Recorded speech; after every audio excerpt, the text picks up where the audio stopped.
Bonjour à toutes et à tous les amis et bienvenue sur la chaîne YouTube de SoCatch by Al.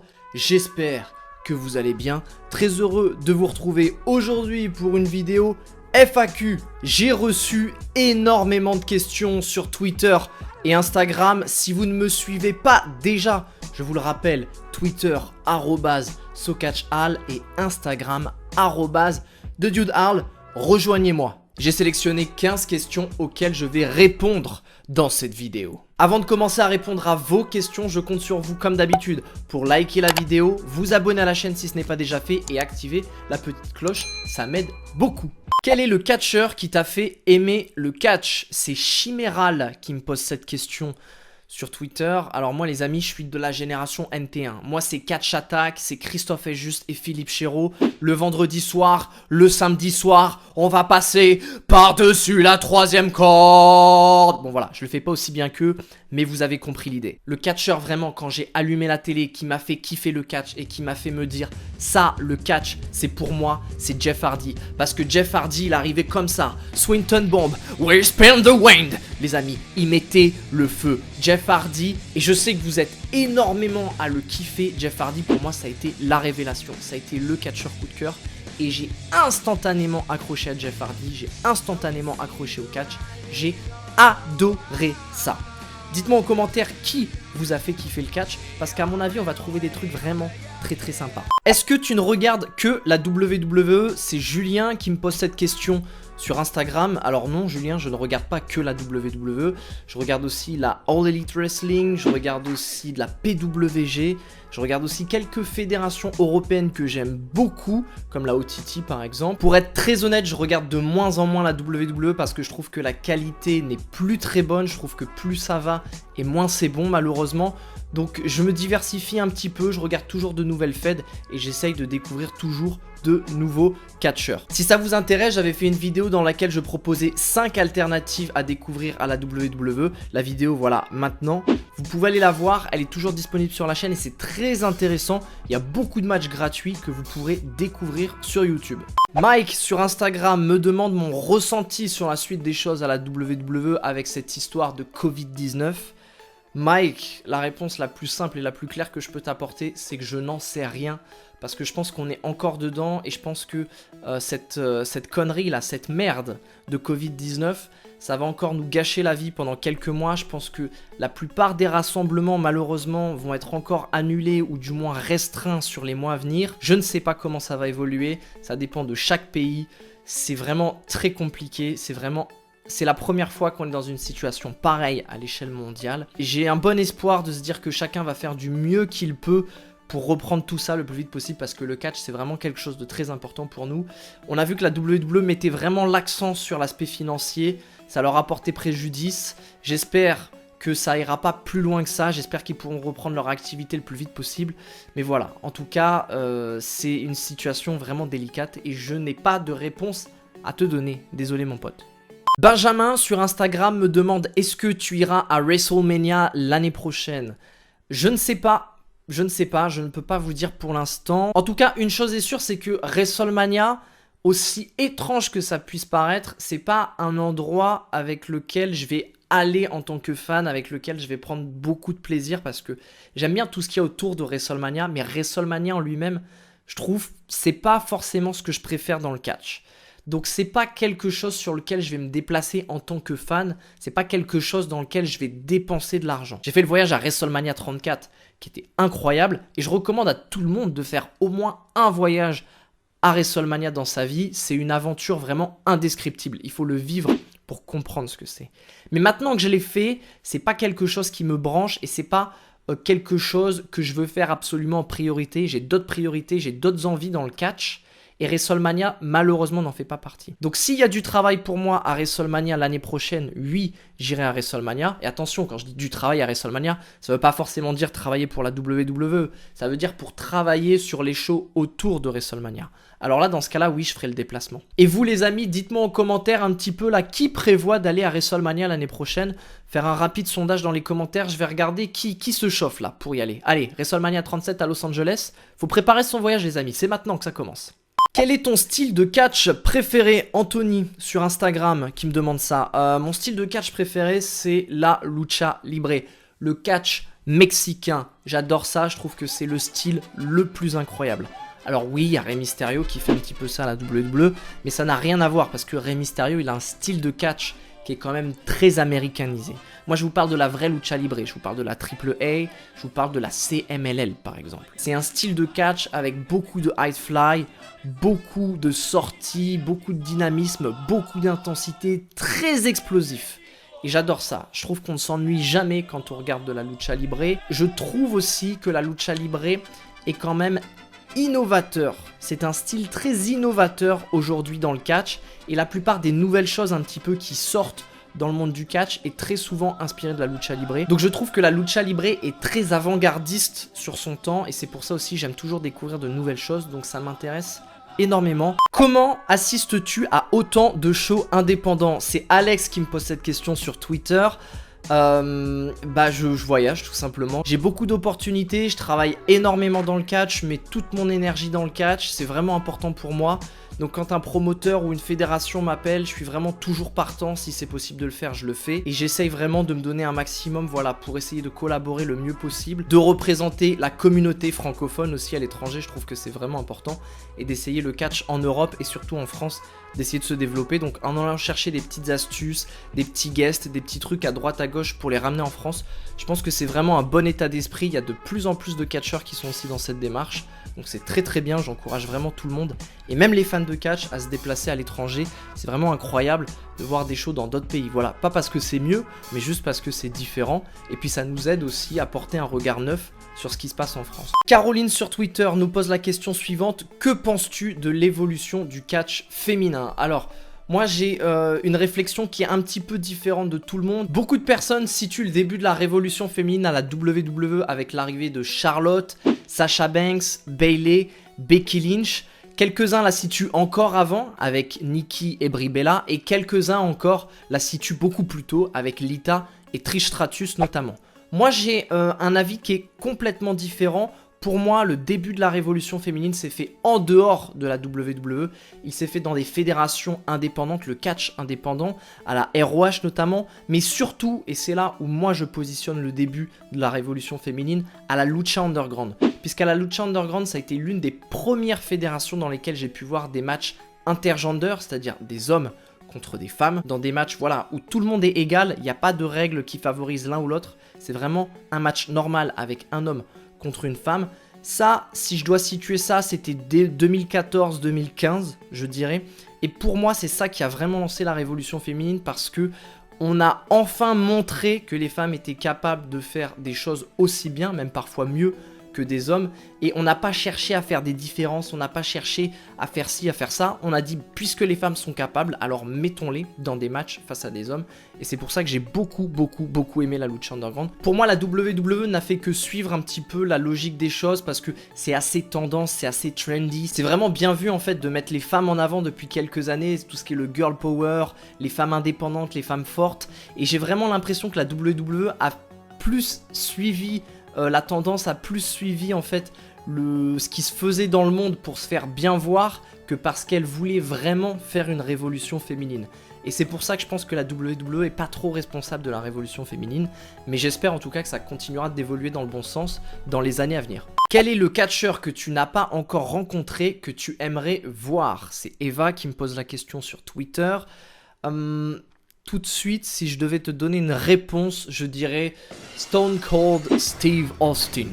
Parce que pour moi, c'est une vraie légende. Le mec est charismatique. Il fait son truc avec les bières, là, c'est incroyable. Dès qu'il vient, c'est ambiance, c'est pampélope. Et sinon, dans les catcheurs un petit peu plus actifs, je dirais Jack Evans, du côté de la AEW. C'est un catcheur que j'ai eu la chance de découvrir à la Lucha Underground. J'ai jamais pu le voir catcher en vrai. J'adorerais le voir catcher. C'est un athlète incroyable. Je trouve que c'est vraiment l'un des mecs qui met une énergie incroyable dans le catch. J'aimerais bien le rencontrer, voilà, échanger quelques mots avec lui parce que vraiment je le trouve incroyable. Et vous les amis, quel catcheur aimeriez-vous rencontrer? Dites-le moi dans les commentaires. J'irai faire un tour un peu pour voir les noms qui ressortent le plus. Qui juge le niveau d'un catcheur et comment peut-il évoluer? C'est Ryan qui me pose la question sur Instagram.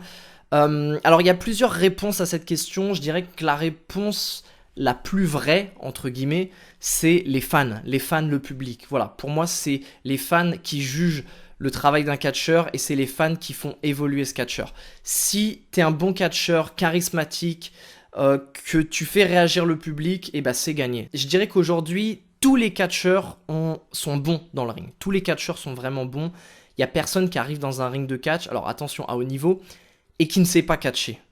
La seule différence, c'est qu'est-ce que tu vas apporter, qu'est-ce que tu vas donner au public. Que tu sois heel ou que tu sois face. Plus les fans vont t'aimer, plus les fans vont te soutenir, et plus le promoteur aura envie de rebooker ce catcheur, et plus le promoteur aussi donnera d'opportunités à ce catcheur. On peut penser aux titres, à des matchs importants, ce genre de choses. Voilà. Donc pour moi, un bon catcheur, c'est quelqu'un qui fait réagir les gens, et il peut évoluer en travaillant sur sa gimmick, en se disant, voilà, ce soir j'ai essayé ce truc-là, ça marchait pas forcément, mais j'essaierai ça demain, et puis hop, ça marche un peu mieux, donc ça faut que je le garde, ça faut que je... Beaucoup de travail de création, beaucoup de travail d'essai, c'est très très dur, je suis d'accord, mais pour moi voilà, c'est ça vraiment la clé. Que penses-tu de Jon Moxley à la AEW? Alors vous avez été très nombreux à me poser cette question. Vraiment beaucoup de personnes qui m'ont dit: qu'est-ce que tu penses de Jon Moxley? Est-ce qu'il a bien fait d'aller à la AEW? Je vais être honnête avec vous, j'étais assez sceptique parce que Dean Ambrose, c'est vraiment pas le catcheur sur lequel j'avais accroché à la WWE. Je trouvais que son personnage un petit peu de mec stupide là, qui fait des trucs comme ça, nanana, putain, je comprenais pas. Et même son catch, c'est un truc voilà où vraiment j'étais pas trop fan de lui. Je sais qu'il est talentueux, mais j'ai jamais vraiment été fan. Donc du coup, quand il est arrivé à la AEW, je me suis dit putain, s'ils nous font pareil, ça va être nul. Mais au final, j'ai vraiment été très surpris pour deux raisons. Parce que en fait, déjà dans le ring, il catch vraiment. Il fait du vrai catch, il fait ce qu'il sait faire, il fait ce qu'il aime faire. Ça se voit, ça se ressent. Et j'adore, j'accroche à 100% parce que c'est plus réaliste. Il est moins borné en fait, tout simplement. Et aussi la deuxième raison, c'est sur l'aspect créatif du personnage. Encore une fois, on lui a donné, je pense, un petit peu plus de liberté. Et ça joue beaucoup, parce qu'il s'approprie le personnage. C'est le personnage. C'est Jon Moxley.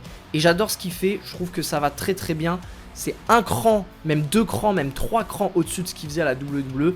Un très bon travail artistique, et j'adore le voir en tant que champion AEW.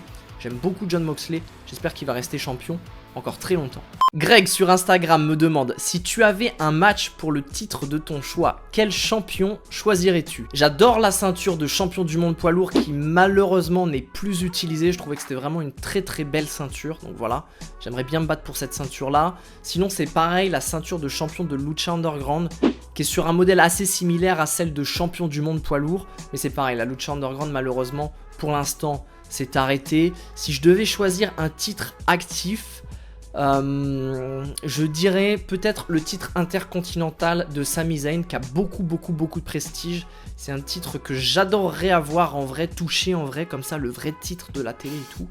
Et me battre contre Sami Zayn, ça pourrait être peut-être pas mal. Il parle québécois, donc je pourrais essayer peut-être de l'embrouiller et tout en essayant de parler français, des trucs, je sais pas.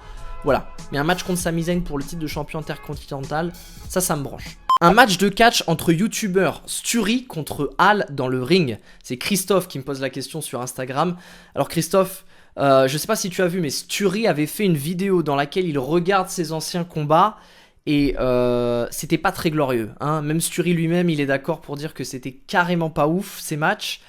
Et puis moi, j'ai fait une vidéo aussi que tu peux découvrir, où j'essaye de devenir catcheur, coaché par MBM et Mike D. Et si vous avez vu la vidéo, ça marche pas terrible non plus quand même. On peut pas vraiment dire que je sois fait pour être catcheur. Donc du coup, un match entre deux youtubeurs qui essayent de faire du catch, je pense que ça va pas vraiment être terrible à regarder. Faut que j'en parle à Sturi, faut que je lui demande s'il est d'accord. Mais normalement, je pense que le meilleur de nous deux, ça sera jamais l'un contre l'autre en face à face sur le ring. Ça, je peux te l'assurer. Après, si vous insistez, pourquoi pas. Mais croyez-moi, personne n'a envie de voir ça. Comment as-tu eu l'idée et l'envie de créer une chaîne YouTube sur le catch? C'est Georges qui me pose la question sur Instagram. Alors moi c'est simple, j'ai toujours aimé le catch. Le catch, c'est toute ma vie un peu. Tout ce que je fais dans une journée est réglé et décidé par le catch. Voilà, c'est aussi simple que ça. Et de l'autre côté, j'ai toujours aussi baigné un petit peu dans la vidéo. J'ai beaucoup aimé la vidéo, j'aime bien, je bidouille un peu à droite à gauche, j'aime bien écrire des scripts avec mes potes, tourner des vidéos, faire des, voilà, même des trucs pas forcément très élaborés, mais c'est toujours un truc que j'ai aimé, le montage, la mise en scène, j'adore ça. Puis au bout d'un moment, je me suis dit, allez, ça peut être cool de mélanger un peu les deux passions, et j'ai commencé à ouvrir une chaîne YouTube il y a maintenant quelques années. Je dirais pas que ça fait 10 ans, mais à mon avis on n'en est pas loin, ma toute première chaîne YouTube. Au bout d'un moment je me suis dit voilà, il y a YouTube, ce truc là il explose vraiment beaucoup, j'ai envie d'aller un peu plus loin, j'ai envie de découvrir de nouvelles choses. Et puis j'en ai profité aussi de mes connexions avec les catcheurs pour les mettre un petit peu en avant. Je pense que c'est une bonne vitrine, que ça les fait découvrir à de nouvelles personnes. Et à partir de là, de fil en aiguille, je pense que tout s'est un petit peu fait naturellement. Et j'ai fait de plus en plus de vidéos sur les shows avec les catcheurs. Et puis tout se passe bien, j'aime beaucoup ça. J'ai un bon accueil sur les vidéos, donc ça m'encourage vraiment à continuer. Et voilà, tout simplement, c'est comme ça. C'est la convergence, je vais dire, de deux passions qui fusionnent en une, en cette chaîne YouTube. Et je dois dire que je suis très content puisque depuis la réouverture de la chaîne YouTube So Catch by Al 2, vous êtes de plus en plus nombreux à rejoindre, à regarder les vidéos, à les partager. Et ça me fait vraiment chaud au cœur. Donc merci à tous, continuez les amis, je vous encourage à continuer. Éléonore sur Instagram demande qui seront les prochains invités sur la chaîne.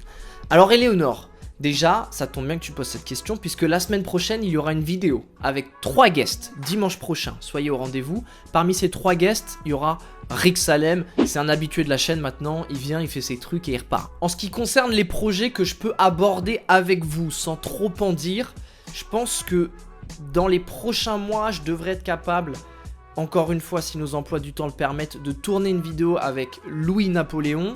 C'est un mec que j'adore. On était censé faire ça il y a quelques temps, mais pour différentes raisons, on n'a pas pu, malheureusement.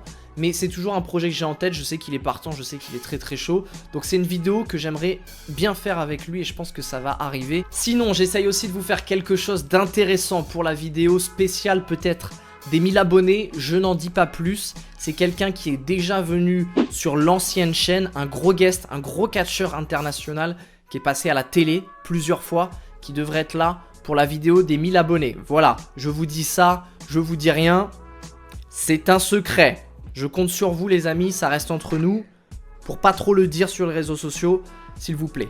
Mais voilà, d'ordre général, j'essaye de pas trop annoncer des choses avant que ça se fasse, parce que sinon j'ai l'impression que ça me porte malheur et que ça va jamais se faire ou que ça va jamais sortir. Donc pour l'instant, voilà, je préfère pas trop en dire. Il y a des choses qui arrivent, il y a des choses qui sont dans les tuyaux, mais j'en dis pas plus que ça.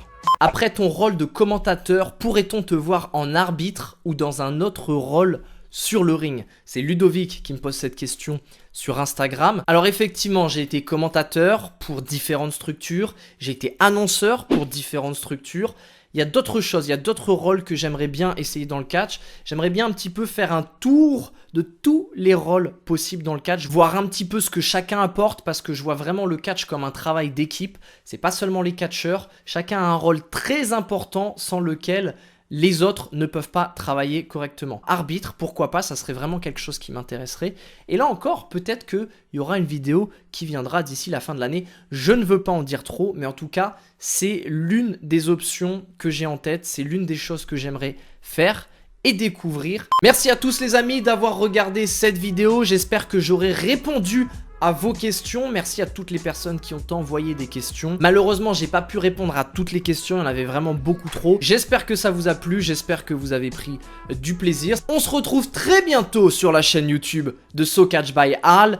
D'ici là, restez à l'affût, restez affûtés. À très bientôt.